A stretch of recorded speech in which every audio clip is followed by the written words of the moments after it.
मेरी रवीना दीदी बहुत शौक चंचल सी थीं। उनके उलट मैं कम बोलने वाली और गंभीर स्वभाव की थी। मुझसे छोटी निधि भी शरारत में दीदी के नक्शे कदम पर चल रही थी, इसलिए दीदी से उसकी खूब जमती थी। वो दोनों सहेलियों की तरह रहती थीं। रवीना दीदी को स्कूल के ड्रामों में हिस्सा लेने और डांस का शौक था। वो ये शौक जाहिर है पापा से छुपकर पूरा करती थीं। पापा एक मल्टीनेशनल कंपनी में चीफ इंजीनियर थे। पापा अक्सर कंपनी के कामों से कोरिया, जापान और सिंगापुर जाते रहते थे और यहाँ रवीना दीदी और निधि को मनमानी करने का मौका मिल जाता। माँ को बेटा ना होने का गम खा गया। वो किसी बात में कोई इंटरेस्ट नहीं लेती थी। वैसे भी पापा के कहे मुताबिक माँ गायब थी। पापा कहते थे कि नीलम, तुम में मेरी आदतें आई हैं, इसलिए पापा मुझसे ज़्यादा करीब थे। रवीना और निधि हल्ला गुल्ले और दिखावे की शौकीन थी। पापा इन बातों को पसंद नहीं करते थे। रवीना दीदी कभी कॉलेज के ड्रामा का अवार्ड लेकर आती तो पापा को दिखाती, उनके उलट मैं लेक्चर वगैरह इनाम हासिल करती तो पापा की खुशी देखने के वाली होती थी। वो परिवार वालों को गर्व से मेरी योग्यता और काबिलियत के बारे में बताते थे। वो मुझे डॉक्टर बनाना चाहते थे। मुझसे पहले पापा ने रवीना दीदी को डॉक्टर बनाना चाहा, लेकिन उनमें इतनी योग्यता नहीं थी कि वो डॉक्टर बन सकती। उनके अंदर योग्यता हो कैसे सकती थी, क्योंकि वो पढ़ने में शौक ही नहीं थी।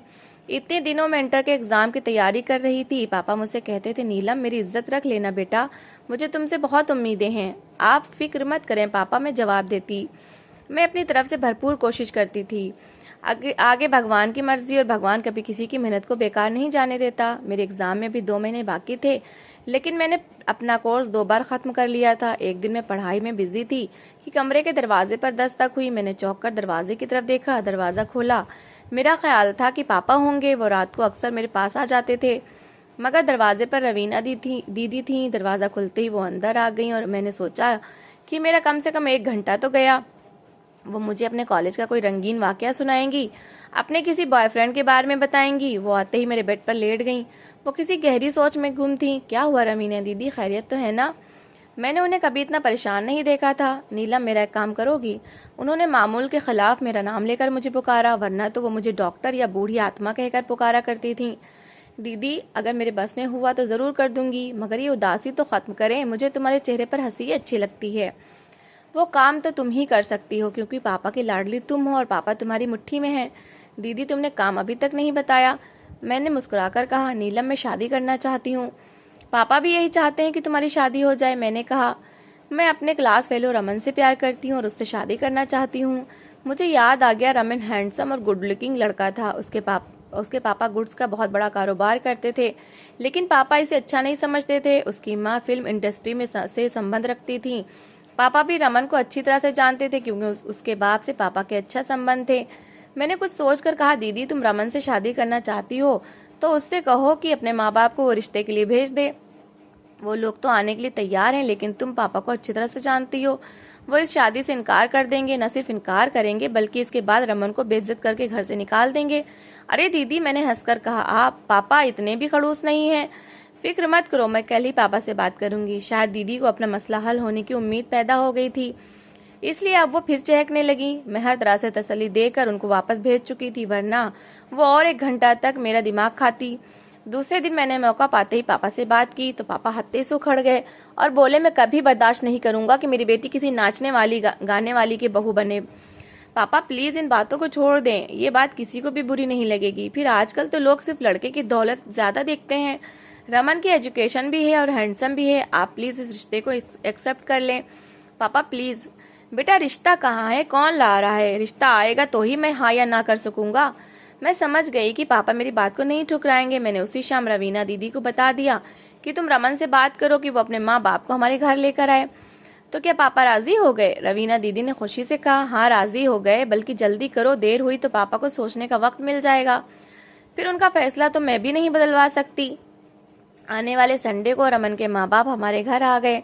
लड़के की माँ एक्ट्रेस माँ वाकई हीरोइन लग रही थी। फिर एक दिन बाद इस रवीना दीदी की शादी हो गई। मैंने इंटर में बहुत अच्छे नंबर लिए, इसलिए मुझे मेडिकल में बगैर किसी सिफारिश के एडमिशन मिल गया। मैं 2 महीने बाद फिर अपनी पढ़ाई में लग गई। इन दिनों में सेकेंड ईयर MBBS की तैयारी कर रही थी और रात गए तक पढ़ाई में बिजी रहती थी कि अचानक दरवाज़ा खुला और मुझे निधि की शक्ल दिखाई दी। मैंने उससे पूछा, निधि तुम अभी तक सोई नहीं? मेरी तो नींद उड़ गई है। उसने सांस लेकर कहा, देखो निधि, मैं इस वक्त कोई फालतू बात सुनने को तैयार नहीं हूँ। तुम सुबह बात करना। मेरी जान पर बनी है और तुम इसे बकवास कह रही हो। मैंने तो अभी कुछ कहा ही नहीं। निधि के चेहरे पर परेशानी थी। तो मेरी मदद करो, तुम्हारा एहसान होगा मुझ पर। अच्छा चलो बताओ क्या प्रॉब्लम है? दीदी तुम रोमिल को तो जानती हो ना? वो रीमा आंटी का बेटा रोमिल? मैंने पूछा तो निधि ने हाँ में सिर हिला दिया। मैंने उलझकर कहा, लेकिन निधि तुम शायद अपनी प्रॉब्लम डिस्कस करने आई थी, इसमें ये रोमिल कहाँ से आ गया? रोमिल ही तो इस प्रॉब्लम का मेन कैरेक्टर है, निधि ने रोती शक्ल बनाते हुए कहा। मैं रोमिल से शादी करना चाहती हूँ। कुछ भगवान का खौफ करो निधि, मैंने कहा। रीमा आंटी और माँ के संबंध तो बरसों से खराब हैं। दोनों बात तक नहीं करती। पापा तो पहले ही उन लोगों को पसंद नहीं करते। तुम उनसे शादी करना चाह रही हो? दीदी, इन हालात में मुझे तुम्हारी मदद की जरूरत है, वरना मैं तुम्हें तकलीफ नहीं देती। लेकिन मेरी एक बात सुन लो दीदी, अगर माँ और पापा इस रिश्ते पर तैयार नहीं हुए तो फिर हम कोर्ट मैरिज कर लेंगे, और अगर इस शादी में और कोई रुकावट बनी तो मैं खुदकुशी कर लूंगी, क्योंकि मैं उसे बहुत प्यार करती हूँ, और प्यार से बहुत ज्यादा आगे रिश्ता रिश्ता है उससे मेरा। क्या मतलब? क्या कर चुकी हो तुम? हाँ, बस शादी नहीं हुई और इसके अलावा सारे संबंध है मेरे उससे, जो एक पति को एक पत्नी देती है। ये क्या कर लिया है तुमने? बस करो, मोहब्बत में बहक गई हो तुम। ये पाप करके मुझे क्यों बताने आ रही हो? जाओ जाकर पापा से बताओ। मुझे भी धमकी दे रही हो और मुझे क्यों बीच में डाल रही हो? इसलिए डाल रही हूँ कि कोर्ट मैरिज की जरूरत ना पड़े, समझ गई ना? निधि ने कहा और उठ खड़ी हुई। वो जाते जाते बोली, दीदी कल पापा से बात कर लो। मेरी बात सुनो निधि, पहले तो मैं माँ को समझा बुझाकर राजी करूंगी, फिर पापा के कानों में बात डालूंगी। इस काम में कम से कम 1 महीना लग जाएगा, ठीक है? निधि ने कहा, मैं 1 महीने बाद रोमिल के माँ बाप को बुला लूंगी। मैंने ना जाने क्या कुछ जतन करके माँ को तैयार किया और आंटी के घर ले गई। असल मसला पापा को तैयार करना था। एक बार फिर पापा से मेरी बहस हुई, लेकिन रवीना दीदी के उलट ये मामला ज्यादा आसान था। रोमिल अपनी बिरादरी का लड़का था। पापा सिर्फ अंकल को पसंद नहीं करते थे। अंकल गैर बिरादरी के थे, उनकी एजुकेशन भी ज्यादा नहीं थी, लेकिन कारोबार में वो भी बहुत कामयाब थे। पापा उनकी बातों और अच्छे तौर तरीके जो उनके नहीं थे उसे पसंद नहीं करते थे। मैंने पापा से कहा, पापा आप लाख मना करें, लेकिन निधि करेगी वही जो उसका दिल चाहेगा। फिर आप अपना खून क्यों जलाते हैं? अंकल कम पढ़े लिखे गैर बिरादरी के हैं, लेकिन रोमिल तो पढ़ा लिखा और सुलझा हुआ लड़का है। उसने इस साल MBA किया है। उसे बहुत अच्छी जॉब मिल जाएगी, और जॉब न मिले तो क्या हुआ, वो अंकल का बिजनेस संभालेगा। बेटा तुम मुझे मजबूर कर देती हो, पापा ने हथियार डालते हुए कहा। 2 दिन बाद आंटी और अंकल रोमिल का रिश्ता लेकर आए और पापा ने हाँ कर दी। फिर 1 ही महीने में निधि और रोमिल की शादी हो गई। शादी के फौरन बाद रोमिल को बहुत अच्छी जॉब मिल गई और वो निधि को लेकर दुबई चला गया। मैं एक बार फिर पढ़ाई में बिजी हो गई। अब पापा मुझसे दुनिया जहाँ की चीज़ों पर बहस करने लगे। मैंने जिस दिन MBBS कंप्लीट किया उस दिन पापा ने एक शानदार फंक्शन रखा। इस फंक्शन में पापा की उम्र के एक सेल्समैन का बेटा आगे आगे था। पापा उसे बहुत पसंद करते थे, इसलिए उससे फ्री होकर बातें कर रहे थे, वरना पापा लोगों से अक्सर दूरी रखने के आदी थे। फंक्शन के बाद भी पापा रोहित के बारे में बात कर रहे थे। वो उसकी होशियारी और काबिलियत से कुछ ज़्यादा ही इम्प्रेस हो गए थे। पापा ने बताया कि रोहित हमारी मुंबई वाली ब्रांच में होता है, वो इलाहाबाद आना चाहता है। उसने मुझसे कहा कि मेरी पोस्टिंग यहाँ करवा दीजिए। 1 हफ्ते बाद रोहित अपना सूटकेस लिए हमारे घर आ गया।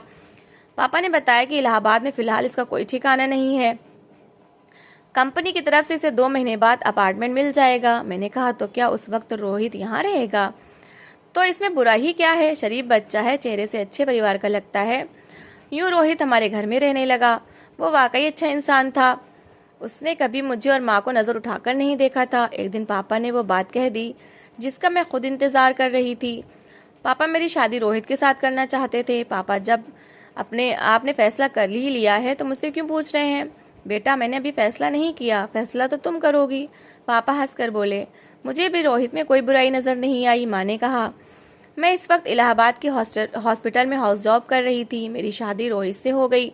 रोहित सेल्फ मेड इंसान था, यानी खुद मेहनत करके आगे बढ़ा था। उसने बताया था कि वो अपने माँ बाप का इकलौता है। रोड एक्सीडेंट में माँ और पापा दोनों का देहांत हो गया। रोहित को उसकी मौसी ने पाला था। मौसी के बच्चे रोहित को पसंद नहीं करते थे, इसलिए वो वहाँ से भाग निकला। शादी के बाद हम लोग हनीमून मनाने शिमला चले गए। वहाँ से वापसी पर रोहित अपने काम में बिजी हो गया। क्योंकि वो अकेला था, इसलिए पापा ने उसे अपने साथ ही रख लिया। यूं मैं शादी के बाद भी पापा के साथ उनके घर पर ही रही। मैं इन दिनों इलाहाबाद के हॉस्पिटल में जॉब कर रही थी। मेरा इरादा था कि मैं शाम में अपना क्लिनिक खोलूंगी। मैंने महसूस किया कि रोहित में धीरे धीरे बदलाव आ रहा है। वो पहले की तरह नहीं लगता। सबके सामने तो बहुत अच्छा बिहेव करता है, बहुत मीठी जुबान होती है, लेकिन अकेले में जाते ही उसकी पर्सनालिटी बदल जाती है और वो जाहिल और गवार लगने लगता है। यानी लगता ही नहीं कि वो एक पढ़ा लिखा इंसान है। उसकी जबान इतनी गंदी थी कि वो गाली भी बकता था। उस दिन मैं ड्यूटी के बाद घर पहुंची तो निधि को अचानक अपने सामने देखकर मुझे बहुत खुशी और हैरत हुई। उस वक्त तक उसके 2 बच्चे हो चुके थे। मैंने हंसकर कहा, यार निधि, तुमने तो बहुत फुर्ती दिखाई, 4 साल में 2 बच्चे। और दीदी, आप तो बिल्कुल स्लो चल रही हैं। निधि ने शौकी से कहा, बल्कि लगता है आप चल ही नहीं रही। शादी को 1 साल हो गया है लेकिन बच्चे का कोई नामो निशान तक नहीं। रोहित अचानक कमरे में दाखिल हुआ तो निधि चौंक कर बोली, ये रोहित भाई हैं? जी जनाब, मैं ही रोहित भाई हूँ। रोहित शौकी से बोला। मुझे उसकी इस दोहरी पर्सनालिटी से नफरत थी। सबके सामने कितना अच्छा और मेरे सामने बिल्कुल जाहिल। मैं निधि हूँ, आपकी साली। निधि हंसकर बोली, यानी आधी घरवाली। वो उसे छेड़ता हुआ बेडरूम की तरफ चला गया। ये है रोहित भाई। रोहित, मैंने निधि से कहा। कैसे लगे? बस ठीक ही हैं। क्यों, क्या कोई मसला है? छोड़ो, रहने दो, दूसरी बात करो। अरे बता भी दो, खुलकर बताओ। खुली खुली बात करूंगी तो तुम्हें बुरा लगेगा। रोहित भाई, मुझे वो नहीं लगे जो बाहर से हैं। मैं हैरत से अपनी छोटी बहन का मुंह तकने लगी जो एक ही नजर में रोहित को भाप गई थी। मुझे चुप देखकर उसने कहा, मैंने कहा था ना कि तुम मेरी बात का बुरा मानोगी। भाई, तुमने खुली खुली बात कहने को कहा तो इसलिए मैंने कह दिया।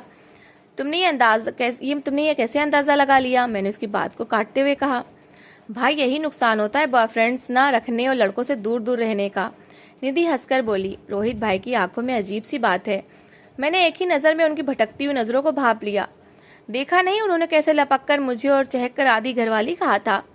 निधि, मैं वाकई बुरा मान गई हूँ। तुम लगातार मेरे पति की बुराई कर रही हो। सॉरी दीदी, सॉरी। मैं आपसे जो कहना चाह रही हूँ आप समझ लीजिए। आपका पति अच्छे कैरेक्टर का नहीं लगता। बस चुप करो। 1 हफ्ते बाद रोमिल भी आ गया। रीमा आंटी का घर हमारे घर से ज्यादा दूर नहीं था। वो रोहित से मिलकर बहुत खुश हुआ। रोहित भी इस वक्त कुछ और ही नजर आ रहा था। दोनों घुल मिलकर बातें कर रहे थे। दोनों ने MBA किया था, इसलिए खूब बन रही थी। 1 हफ्ते तक घर में खूब हंगामा रहा। फिर निधि वापस चली गई और घर सूना हो गया। उस दिन मेरी ड्यूटी वार्ड में थी। इमरजेंसी से एक औरत को हमारे वार्ड में एडमिट किया गया। उसके जिस्म में खून की बहुत कमी थी और खड़े खड़े वो बेहोश होकर गिर गई। उसकी मौसी उसे अस्पताल लेकर आई थी। मुझे वह सीधी सादी लड़की बहुत अच्छी लगी। वो भी मुझे पसंद करने लगी। एक दिन मेरी नाइट ड्यूटी थी। मैं वार्ड का एक राउंड लगाकर उसके पास आ बैठी। इस भोली भाली लड़की का नाम आयुषी था। आयुषु, तुम शादी कब करोगी? मैंने ऐसे ही पूछ लिया। वो एकदम उदास हो गई। बोली, डॉक्टर साहिबा, मेरी शादी तो हो चुकी है। तुम्हारी शादी हो चुकी है? वो तो मुझे खुद बच्ची लगती थी।